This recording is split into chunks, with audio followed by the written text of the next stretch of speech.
लें जी मेरे पाकिस्तानियों, आखिरकार वही हुआ जिसका डर था, और आखिरकार वही हुआ जिसकी तवक्को की जा रही थी, और आखिरकार वही हुआ जो नहीं होना चाहिए था। यानी कि सरहद यूनिवर्सिटी के 25 स्टूडेंट्स और वो प्रोफेसर जिसके साथ वो कर्नल की बीवी का फट्टा हुआ था, उनके ऊपर पर्चा काट दिया गया।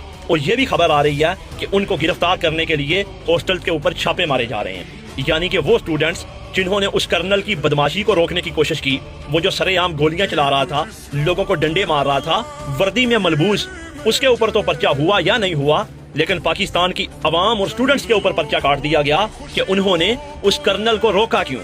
आप अंदाजा कीजिए कि ये हमारा मुल्क है पाकिस्तान, इन जर्नैलों की नज़र में रंडी खाना है और कुछ भी नहीं है। इनकी नज़र में हमारे जो हकूक हैं वो कोई हकूक नहीं है। इनकी माओ बहनों बेटियों के हकूक तो हैं, लेकिन हम पाकिस्तानियों की माओ बहनों बेटियों के कोई हकूक नहीं है। यानी कि आप इनकी बदमाशी चेक करें कि वर्दी में मलबूस शख्स वहां आके फायरिंग करता है अपनी बीवी को बचाने के लिए, और ये भी खबरें आ रही हैं कि वो औरत उसकी बीवी भी नहीं थी।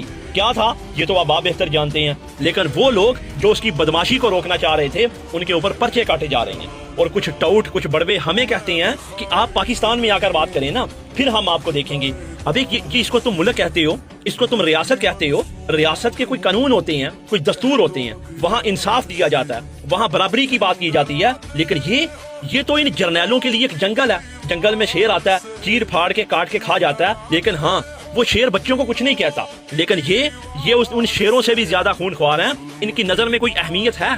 आप देखते नहीं कि ये हमारे पाकिस्तानियों के साथ करते क्या हैं? असूली बात ये है कि ये कोई रियासत नहीं है जिसमें हम पैदा हुए हैं। हमारा मुल्क है, इस मिट्टी से मोहब्बत है, लेकिन अगर हमें इस मुल्क को बचाना है तो इन जर्नैलों को इनकी आईनी डोमेन में वापस भेजना पड़ेगा।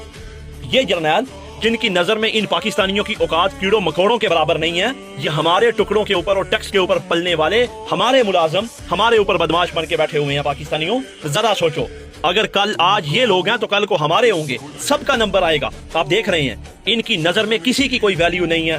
जो अपने हक के लिए बोलेगा वो इनका दुश्मन है, उसको ये गद्दार कहेंगे, उसको ये मार देंगे। यही हकीकत है। इस वक्त पूरे के पूरे मुल्क के ऊपर ये कब्जा करके बैठे हुए हैं, और आप इसी खबर से अंदाजा कीजिए कि इनकी नजर में इन पाकिस्तानियों के कोई हकूक हैं या नहीं।